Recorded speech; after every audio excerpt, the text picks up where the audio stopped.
Welcome back to Guru Beauty. I'm Jody and today I'm sharing with you a haul. Products that I have purchased in the USA. My sister, who lives over in the US, has been kind enough to have these parcels land upon her doorstep, packaged them all up and sent them over to me here in Australia. So this is a video not only for those of you who love watching my hauls, welcome to you by the way, but also for those of you who are heading over to the US sometime soon. Maybe you've also got friends heading over to the US and you're thinking of building up a bit of a shopping list for them to buy or for you to buy when you head over there. Also those of you who live in the United States and beauty swaps is something that you partake in with people around the world. This may also serve as a bit of inspiration for those of you who are wondering what kinds of brands may or may not be available or as readily available overseas as others. So I hope that this helps some of you. I hope that this is entertaining and enjoyable. Without any further ado, this product was featured in my July favorites videos. I'll include a link to that video down below, but this is the Lorac PRO 2 palette. When viewers ask me the popular question actually whether I recommend the Urban Decay Naked palette or the Lorac PRO palette, the original, I would always say the Lorac PRO palette hands down because it has a nice range of matte shades and shimmery shades and a great selection of shades in general, as well as being awesome quality. The Lorac PRO 2 palette does not disappoint. We still have a row of mattes and a row of shimmers, a really nice range of colours, and with this one they have stepped it up a little bit away from the neutrals with a navy, a lovely plum shade, also a beautiful shimmery olive shade. I have not worked my way through these colours yet with all of the looks that I have done. I've got so many eyeshadows to work through, but I love this palette. When I have tried it, the colours are beautiful, buttery, they blend beautifully, they look altogether wonderful. So the Lorac PRO 2 palette available at Ulta. I'll include a link or two down below in the description bar of sites that you can use to order Lorac and have it shipped to Australia. Nordstrom does certainly offer that with Lorac, but their shipping prices can be a bit horrendous. So there are a couple of other sites that I have heard people recommend, haven't had personal experience with, but want to let you know about it too. I also did finally get my hands on a Mer the Powder. I do have the translucent one of this that's absolutely colourless and it's beautiful. It's another one of those sort of light reflecting, smoothing, setting powders, absolutely beautiful. But I've heard wonderful things about these coloured ones from a few wonderful people who I follow on Instagram. The shade that I chose in the end was 03 Beige, and this is the most expensive powder I would say that I own, but haven't tried it yet, but really excited to try it. Unfortunately in the Australian market, Mer does only have the translucent loose powder, so I was really glad to get my hands on that one from Nordstrom. I also was really excited to get these. I think these are launching in Australia very, very soon if they haven't already. I believe August was what they told me at the counter a while ago. I picked up from Giorgio Armani the Maestro Liquid Summer. It's a broad spectrum SPF 15 liquid bronzer. This is just like the Maestro Liquid foundation in that you've got a little dropper, and this is going to give you, a bit of a tan, a bit of a glow underneath your makeup. You can see it's a beautiful sort of cool tone shade there. You're not going to get anything too orangey, and it's got a very silicone-y, lightweight feel to it, much like the Maestro Fluid makeup. They have also released a few new blushes, liquid blushes, as part of the Maestro range. Of course, I picked up all three colours. I couldn't resist. I'm sure that these will not disappoint. They've released 3 different shades. These are also very much that lightweight, liquidy, silicone-y, slippery feel. We've got the shade 500, 400 and 300, a couple of pinks and a bit of a peachy shade, and they just blend out to nothingness. You can see a tiny, tiny bit goes a very long way. You can see with the 300 it just blends out to a very, very sheer wash of colour. You could apply this with your fingertip, with a brush, however you want to do it, and I think that that's going to look really, really beautiful on the skin, so I cannot wait to give these a try. Again, as I say, I think they are releasing out in Australia very, very soon. I also wanted to pick up this product. This is one I've been looking at for a while. It's from Sephora and it's their Perfection Mist Airbrush Foundation. I love, love, love the Dior Air Flash and just wanted to compare this one. This one is oil free, 75 mils of product, and I chose the shade medium, so we'll see see whether that is a good match or not. This one I purchased because of none other than Tiffany D. Now her recommendations are typically hit and miss for me. I've purchased products that she's recommended that I have enjoyed. I've purchased products that she's recommended that I have really not enjoyed. So I'm hoping that this one is in the former group. This is the IT Cosmetics Your Skin But Better CC Plus Color Correcting Full Coverage Cream and Anti-Aging Hydrating Serum and SPF 50 plus broad spectrum physical sunscreen. It's chemical, filter free and paraben free. I love IT Cosmetics, that's why I chose to give this one a try. It didn't take much. Really everything, every single thing that I have tried from IT Cosmetics I have loved, not just liked, loved. This is the shade medium, so I'm hoping that that is going to be a good shade for me. SPF 50, can't beat it. Meant to be a really nice finish, so I can't wait to try that. Also a new product from Guerlain, the Terracotta Joli Teint, and it's the beautifying foundation with sunscreen. Sun-kissed healthy glow, broad spectrum SPF 20. I love, love, love Guerlain skin products. They are beautiful. I wish that their BB cream was available in Australia. I had to pick mine up from Strawberry Net and it's glorious. This I hope is something like the By Terry Bronzing Hyaluronic Veil, something like that. Summer Veil Bronzing something. Beautiful, smoothing, lightweight. It comes in really nice packaging with a pump on it too. Very lightweight feel, medium coverage I would say, and I think it's just going to make the skin look generally smooth, generally glowy and evened out. I can't wait to try that one on my face. Oh, and it smells glorious too, just like Guerlain. Okay, I also picked up a full cover concealer from Makeup Forever. I think I bought this one through Sephora. You can certainly get Makeup Forever from various websites, makeupandglow.com.au. I'll include a couple of links down below for those of you in Australia. But this concealer is called Extreme Camouflage Cream. It is waterproof. I got the shade 6 for my under eye. It's quite light, so I would probably like to try maybe a shade or two darker as well, just for when I don't want my under eye area to be really, really light. But I think this is a really nice product. It does cover very well and it's up there, I would say, with some of my other, you know, cream type concealers in a tube. I also did pick up the Perfect Luminous Liquid Foundation from Dolce & Gabbana. This is a line that I don't think we have anywhere in Western Australia. I haven't seen it myself in any department stores over east in Sydney or Melbourne. Maybe it's available somewhere. But this one was recommended by Sani, Miss May 27. Sani, I think I mention you in pretty much every video. We just have such similar taste in beauty products that I couldn't resist. This one has also been recommended by a few people who I follow on Instagram, and I just had to give this one a try. So really looking forward to it. I have chosen the shade Natural Beige 120, so hopefully that one is a good match for me. I also did pick up the Kat Von D Locket Tattoo Foundation. This one is in the shade 52, I believe, and it's a full coverage 24-hour wear, transfer resistant, matte finish, fragrance free, oil free foundation.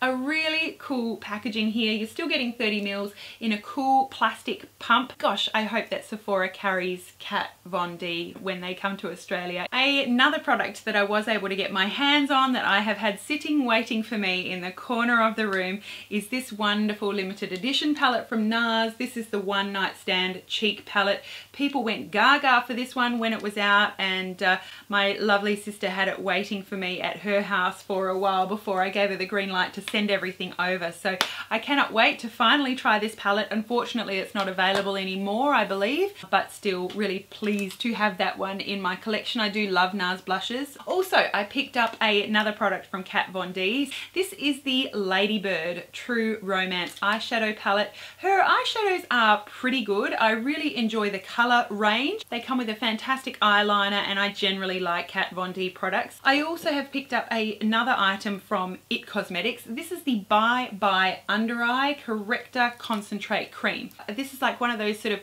creamy wax type foundations, and I had a hard time choosing the shade of this online. I really couldn't choose between the light and the medium. I ended up going with the light, and I think that it may be a little bit too light for me for my under eye area, but we'll see. It's got a waxy smoothing type consistency. I have a feeling that that's going to be pretty good with regards to not creasing under the eye, so stay tuned for that. Also, I cannot wait to try this little product. This is from Becca, and it's their new sort of cream blush, moussey cream blush, I guess. They're called Beige Tint Shimmer Souffles. They have a few different shades available, maybe up to half a dozen, and this is the Watermelon Moonstone. I have stuck my finger in it already, but they're basically like marbled, moussey texture type blushes. This one is one that has a bit of a shimmer, and it's buildable. You can see that as I add product to it, you can see it's just getting a little bit more dark. This is just gorgeous for a glowy finish. I think it is going to be fairly long lasting.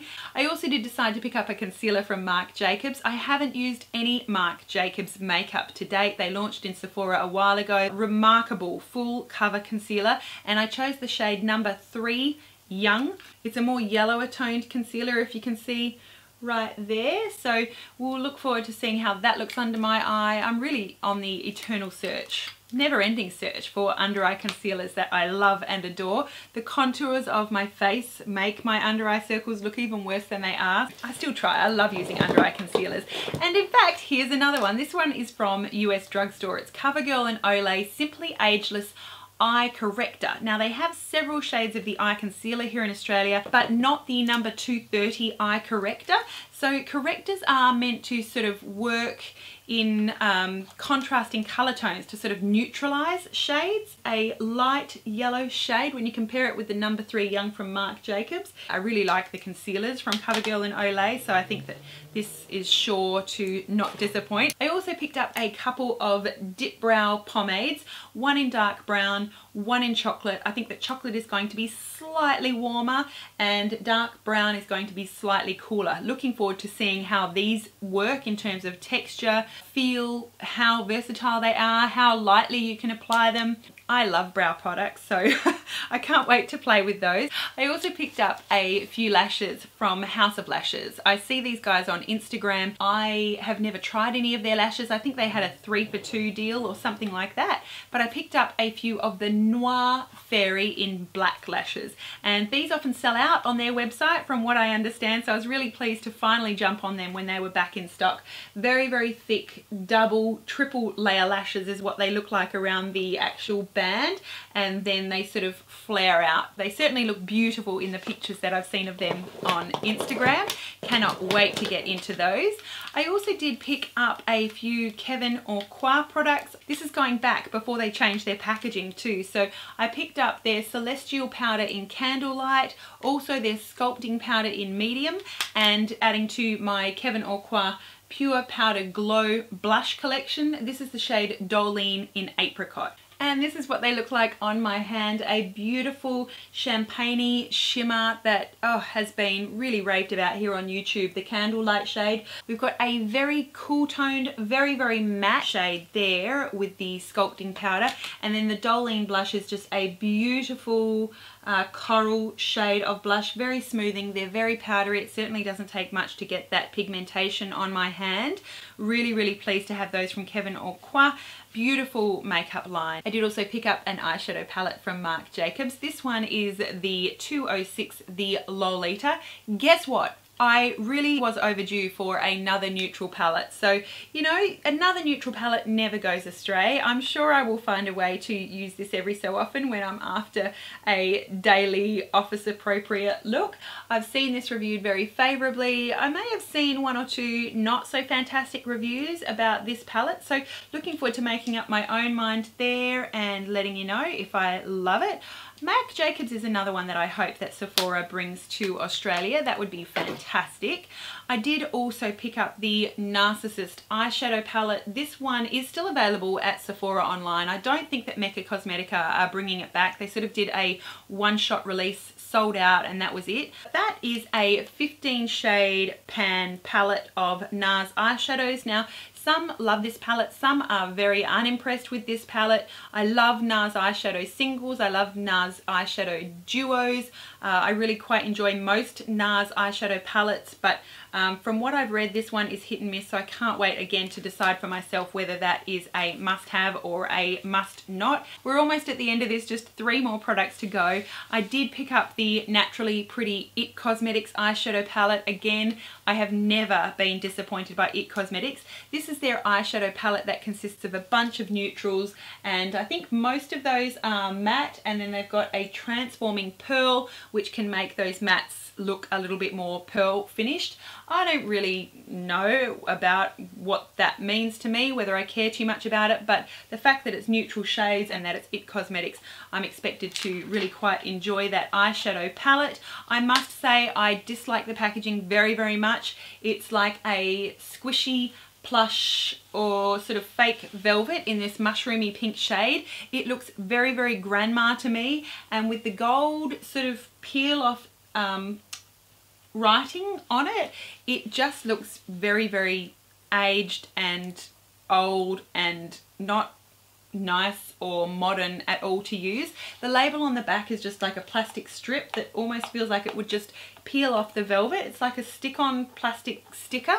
I really dislike any part of the aesthetic of this outer packaging, but you know what, doesn't matter so much. I like what I see inside, so I'm looking forward to giving that a try. But I do have to say that packaging is probably the least pleasing to look at out of pretty much any eyeshadow palette that I have. I also picked up this blush palette from Tarte Cosmetics. I can't even remember what it was called, but it's a lovely range of 5 blushes from Tarte. They're Amazonian clay range. I love these blushes, they're beautiful. I do have a few singly, and this is just a really nice range. Very, very travel friendly. They last all day, they build beautifully, and they're lovely shades. And then finally, the last product is another Kat Von D product, the Monarch eyeshadow palette. And what I love about this is that it's another neutral eyeshadow palette, 9 shades ranging from mattes, this brown, this light brown, this black. They're all mattes, and then we've got some beautiful shimmers, a lovely bronze, a lovely silvery taupe, pink gold, a lovely cocoa shimmery shade, and I also love this warm orange shade. I've worn that all over the lid before. This also would look fantastic with this gold for something really different, and I love this shade also just for warming up a crease, for a more dramatic eye colour. It's beautiful just to warm up the outer V, warm up the crease with that orangey shade. You can blend it right out so it's hardly detectable. It's just a nice transition colour as a bit of a change from like a medium toned brown. And I also love that as well for just smudging out darker shades along the lower lash line. So beautiful. I can't wait to use this more.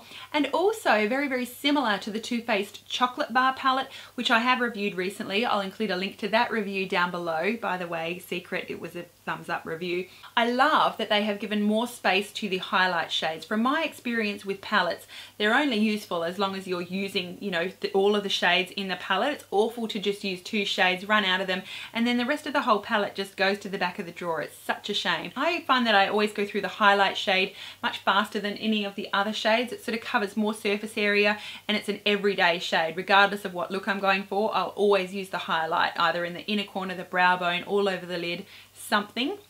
So I love that we've got more of the highlight shades than the regular other colour shades, and I love that we've got a sparkly one, a shimmery one, and a matte one. So you really can't ask for more than that. I think that they thought of a lot when they created this eyeshadow palette. Well done, Kat Von D. Cannot wait to get this one on my eyeballs too. That is it. That is all the products that I have picked up from the USA recently and not so recently. Thank you so much for watching. Please do let me know what US shopping and shipping services you use if you live in Australia or anywhere else overseas that's not in the US. It's not always easy to get products shipped from the US from sites like Sephora, Ulta, other websites like that. So I don't have any experience with shipping services, and I will have to do another video very soon of places where you can shop online for makeup from Australia. So I'd love to hear from those of you who have experience with shipping services, particularly from the USA, what you use, who you use, why you love them. Are they inexpensive for shipping? Are they very fast? What you like about them, what you don't, and I'm sure that other viewers will benefit from that information too. So thank you in advance. Let me know if you've tried any of these products, what your thoughts were. I would love to hear from you. Thank you for watching. Don't forget, you're beautiful. You have a responsibility to share it with the world. Have a gorgeous day yourself. I will see you again really soon, and thank you so much for watching.